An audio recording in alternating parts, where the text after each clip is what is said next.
മഹാലക്ഷ്മി സീരിയലിന്റെ ഉടനെ തന്നെ കാണിക്കാൻ പോകുന്ന ഒരു എപ്പിസോഡിന്റെ റിവ്യൂ ആണ് പറയുന്നത്. അങ്ങനെ മഹാലക്ഷ്മിയെ കാണാനായിട്ട് മാർക്കോ ലേഖയുടെ വീട്ടിലെത്തുന്നുണ്ട്. മഹാലക്ഷ്മിയുടെ ചിത ആളിക്കത്തിയപ്പോൾ പ്രതാപന്റെയും മേഘന്റെയും മുഖത്തുള്ള സന്തോഷം മഹാലക്ഷ്മി കണ്ടതല്ലേ. അങ്ങനെയുള്ള അവർക്ക് അതേ നാണയത്തിൽ തന്നെ തിരിച്ചടി കൊടുക്കണം. അവരുടെ ആയുസ് എടുക്കാൻ വേണ്ടിയിട്ടുള്ള അവസാനത്തെ കളിയായിരിക്കും ഇത്. അതുവരെ അവരെ ആഘോഷിക്കട്ടെ, പാർട്ടി നടത്തട്ടെ. എല്ലാത്തിനും ഒടുവിൽ അവരെ ഞെട്ടിച്ചുകൊണ്ട് മഹാലക്ഷ്മി കടന്നു ചെല്ലണം എന്ന് പറഞ്ഞുകൊണ്ട് മഹിക്ക് വേണ്ട ആത്മവിശ്വാസവും ധൈര്യവും ഒക്കെ മാർക്കോ നൽകുന്നുണ്ട്. അങ്ങനെ എല്ലാവരും മതിമറന്നുള്ള സന്തോഷത്തിൽ തന്നെയാണ്. മഹാലക്ഷ്മിക്ക് പക്ഷേ കണ്ണനെ കാണാൻ പറ്റാത്തതിലുള്ള ഒരു വിഷമം വല്ലാതെ തന്നെ അലട്ടുന്നുണ്ട് കേട്ടോ. അഗസ്ത്യകൂടത്തിൽ കണ്ണന്റെ അരികിലിരുന്ന് പരിചരിക്കാൻ പറ്റാത്തതുകൊണ്ടും കണ്ണേട്ടനോട് മനസ്സ് തുറന്ന് സംസാരിക്കാൻ പറ്റാത്തതിലുള്ള സങ്കടം മഹിയെ വല്ലാതെ തന്നെ ഉലച്ചു കളയുന്നുണ്ട്. ശേഷം കാണിക്കുന്നത് മേഘൻ സീമന്തിനിയുടെ അടുത്ത് വന്നിട്ട് പറയുന്നുണ്ട്, നമ്മൾ വിചാരിച്ചതുപോലെ ഇത്തവണ കാര്യങ്ങളെല്ലാം നടന്നിട്ടുണ്ട്. അമ്മ എപ്പോഴും ഞാനും അച്ഛനും കൂടി അവളെ ഇല്ലാതാക്കാൻ വേണ്ടിയിട്ട് പ്ലാൻ നടത്തുന്നു എന്നല്ലേ പറയാറ്. പക്ഷെ ഒന്നും വിജയിക്കാറില്ല എന്ന് പറഞ്ഞ് എന്നെയും അച്ഛനെയും കുറ്റപ്പെടുത്താറില്ലേ. പക്ഷെ ഇത്തവണ അവളുടെ പൊടി പോലും ഇല്ലാതെ അവളെ തീർത്തു കളഞ്ഞു എന്ന് പറയുമ്പോൾ എന്തായാലും മോനെ, ഇനി ഇതിന്റെ പേരിൽ കേസ് ഉണ്ടാവോ? കണ്ണൻ വെറുതെ ഇരിക്കുമെന്ന് നിനക്ക് തോന്നുന്നുണ്ടോ എന്നെല്ലാം സീമന്തിന് ചോദിക്കുമ്പോൾ അവൻ എന്ത് വേണമെങ്കിലും ചെയ്യട്ടെ, അതിന് നമുക്ക് എന്താ, അവളെ കുറിച്ച് ഒന്നും അറിയില്ല എന്ന് മാത്രം പറഞ്ഞാൽ മതി എന്ന് പറയുന്നുണ്ട് കേട്ടോ മേഘൻ. അപ്പോൾ നീ അവളെ എന്താ ചെയ്തതെന്ന് സീമന്തിന് ചോദിക്കുന്നുണ്ടെങ്കിലും സീമന്തിനിയോടും ഒന്നും വിട്ടു പറയാനായിട്ട് മേഘൻ തയ്യാറാവുന്നില്ല. ഇതേ സമയം വാമൻ വന്നിട്ട് സ്വാതിയുടെ വിവാഹം ആർഭാടമായിട്ട് നടത്താൻ കഴിയില്ല എന്നുള്ള നിന്റെ ആവലാതി ഇതോടെ മാറി കിട്ടിയല്ലോ. ഇനി നമ്മൾ ആഗ്രഹിച്ചതുപോലെയൊക്കെ കാര്യങ്ങൾ നടക്കും എന്ന് പറയുമ്പോൾ അച്ഛൻ പറഞ്ഞത് ശരിയാണ്, എങ്കിലും എടിപിടിയിന്ന് നമ്മൾ എന്തെങ്കിലും ചെയ്തു കഴിഞ്ഞാൽ പോലീസിന് സംശയം ഉണ്ടാകും. അതുകൊണ്ട് നമുക്ക് കാത്തിരിക്കുക അച്ഛാ, പോലീസിന്റെ അന്വേഷണം അവസാനിക്കട്ടെ, അവർ ഈ കേസ് ക്ലോസ് ചെയ്യുന്നത് വരെ എന്ന് പറയുമ്പോൾ ഇത്തവണയെങ്കിലും ആ മാർക്കോ ഇതിൽ വന്നു വീണില്ലല്ലോ, അതായിരുന്നു എൻ്റെ പേടി. അന്ന് അവൻ്റെ കയ്യിൽ നിന്നും കിട്ടിയ ആ തല്ലിൻ്റെ ക്ഷീണം ഇതുവരെ മാറിയിട്ടില്ല എന്ന് വാമൻ പറയുമ്പോൾ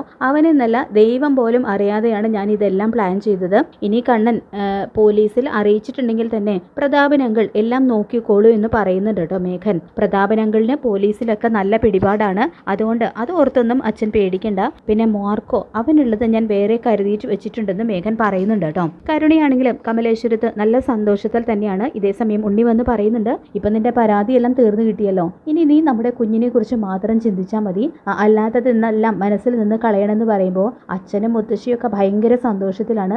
അവളുടെ ഡെഡ് ബോഡി അച്ഛൻ നേരിട്ട് കണ്ടു, അവൾ കത്തിത്തീർന്നു എന്ന് ഉറപ്പുവരുത്തിയിട്ട് തന്നെയാണ് അച്ഛൻ തിരികെ പോകുന്നത്. അതുകൊണ്ട് ഇനി അവൾ തിരിച്ചു വരുമെന്ന് ഓർത്ത് ഒരു വിധത്തിലുള്ള ടെൻഷന്റെയും ആവശ്യമില്ല എന്ന് പറയുന്നുണ്ട് കേട്ടോ കരുണ. അങ്ങനെ അവരെല്ലാം ആശ്വസിച്ചിരിക്കുന്ന സമയത്ത് തന്നെ പെട്ടെന്ന് തന്നെ അവരെ ഞെട്ടിച്ചുകൊണ്ട് മഹാലക്ഷ്മിയെ കാണാനില്ല എന്നുള്ള വാർത്ത സോഷ്യൽ മീഡിയയിൽ അടക്കം വരുന്നുണ്ട് കേട്ടോ. അപ്പോൾ ന്യൂസിലും TV ന്യൂസിലും പേപ്പറിലും ഒക്കെ വരുന്നുണ്ട്. കമലേശ്വരം ബിസിനസ് ഗ്രൂപ്പിന്റെ ഉടമയായ കമലേശ്വരത്തെ കണ്ണൻ വിശ്വനാഥിന്റെ ഭാര്യ മഹാലക്ഷ്മിയാണ് കാണാതായിരിക്കുന്നത്. പോലീസ് സംശയമുള്ളവരെയെല്ലാം ചോദ്യം ചെയ്യാനുള്ള തയ്യാറെടുപ്പിലാണ്. ഉടനെ തന്നെ മഹാലക്ഷ്മിയുടെ തിരോധാനത്തിന് പുറകിലുള്ള ആ ദുരൂഹത കണ്ടുപിടിക്കുമെന്ന് തന്നെയാണ് പോലീസ് കരുതുന്നത് എന്നും പറയുന്നുണ്ട് കേട്ടോ. അപ്പോൾ അത് കാണുന്നതും ആ സമയം വരെ ആത്മവിശ്വാസവും ധൈര്യവും ഒക്കെ ഉണ്ടായിരുന്ന പ്രതാപനും മേഘനും ഒക്കെ ചെറിയൊരു ഭയം ഉണ്ടാവുന്നുണ്ട്. കാര്യങ്ങളൊക്കെ പിടിവിട്ട് പോകുമോ എന്നുള്ളൊരു പേടി അവർക്ക് ഉണ്ടാകുന്നുണ്ട് കേട്ടോ. അങ്ങനെ മാർക്കോയുടെ നേതൃത്വത്തിലുള്ള ഡ്യൂപ്ലിക്കേറ്റ് പോലീസ് സംഘം അവരെ ചോദ്യം ചെയ്യാനായിട്ട് എത്തുന്നുണ്ട്. കാരണം ഇതിനു മുൻപ് പലതവണ അവർ രണ്ടുപേരും ചേർന്ന് മഹാലക്ഷ്മിയെ അപായപ്പെടുത്താനുള്ള ഗൂഢാലോചന നടത്തിയിട്ടുണ്ടല്ലോ. അപ്പോൾ അതിന് വേണ്ടിയിട്ട് കൊട്ടേഷൻ കൊടുക്കുകയൊക്കെ ചെയ്തിട്ടുണ്ട്. അതുകൊണ്ട് തന്നെ അന്വേഷണം പ്രതാപന്റെയും മേഘന്റെയും നേരെ നീളുന്നുണ്ട്. അങ്ങനെ സോഷ്യൽ മീഡിയയിൽ അടക്കം വാർത്തകൾ വരുന്നതും ജനങ്ങൾ ഒന്നടങ്കം, നാട്ടുകാർ ഒന്നടങ്കം പ്രതാപനും മേഘനും നേരെ തിരിയുന്നുണ്ട്. അവർ തന്നെയാണ് മഹാലക്ഷ്മിയുടെ തിരോധാനത്തിന് പിന്നിൽ എന്നുള്ള സംശയം ജനങ്ങളിലും ഉയരുന്നുണ്ട്. കാരണം കണ്ണൻ എന്ന് പറയുന്ന കമലേശ്വരത്തെ ബിസിനസ് ഗ്രൂപ്പിന്റെ ഉടമയെ ജനങ്ങൾക്ക് എല്ലാവർക്കും ഒരുപാട് ഇഷ്ടമാണ്. അതുകൊണ്ട് തന്നെ മഹാലക്ഷ്മിയെയും എല്ലാവർക്കും, നാട്ടുകാർക്കും ഒക്കെ ഭയങ്കര ഇഷ്ടമാണ്. അപ്പം അങ്ങനെയുള്ള മഹാലക്ഷ്മിയെ കാണാതായതിന് പിന്നിൽ ഇവർ രണ്ടുപേരുമാണെന്നുള്ള ഒരു സംശയം ഉയർന്നു വരുന്നത് കൊണ്ട് തന്നെ പ്രതാപനും മേഘനും എതിരെ നാട്ടുകാർ തിരിയുന്നുണ്ട് കേട്ടോ. തുടർന്ന് മാർക്കോയുടെ നേതൃത്വത്തിലുള്ള ആ ഒരു ഡ്യൂപ്ലിക്കേറ്റ് പോലീസ് സംഘം അവരെ കസ്റ്റഡിയിൽ എടുക്കുന്നുണ്ട്. അവർക്കാണെങ്കിൽ ഇത് ഡ്യൂപ്ലിക്കേറ്റ് പോലീസ് ആണെന്നൊന്നും മനസ്സിലാവുന്നില്ല. യഥാർത്ഥ പോലീസ് തന്നെയാണ് അന്വേഷണം നടത്താൻ എത്തിയിരിക്കുന്നത് എന്ന് തന്നെയാണ് കേട്ടോ മേഘനും പ്രതാപനും കരുതുന്നത്. അങ്ങനെ മാർക്കോ അവരിലൂടെ തന്റെ പ്രതികാരം തീർക്കുന്നുണ്ട്. തുടർന്ന് പോലീസുകാർ പ്രതാപനെയും മേഘനെയും കസ്റ്റഡിയിലെടുത്ത് അവരുടേതായിട്ടുള്ള ഒരു സങ്കേതത്തിലേക്ക് കൊണ്ടുപോവാണ് കേട്ടോ. അങ്ങനെ അവരെ അവിടെ ചോദ്യം ചെയ്യാനായിട്ട് കൊണ്ടിരുത്തിയിരിക്കുകയാണ്. പക്ഷെ രണ്ടുപേരെയും ഞെട്ടിച്ചുകൊണ്ട് മാർക്കോ അവിടേക്ക് കടന്നു വരുന്നുണ്ട് കേട്ടോ. അപ്പോൾ മാർക്കോയെ കാണുന്നതും പ്രതാപനും മേഘനും ശരിക്കും ഞെട്ടുന്നുണ്ട്. അപ്പം നീയാണല്ലേ ഇതിന് പിന്നിൽ കളിച്ചിരിക്കുന്നതെന്ന് ചോദിക്കുമ്പോൾ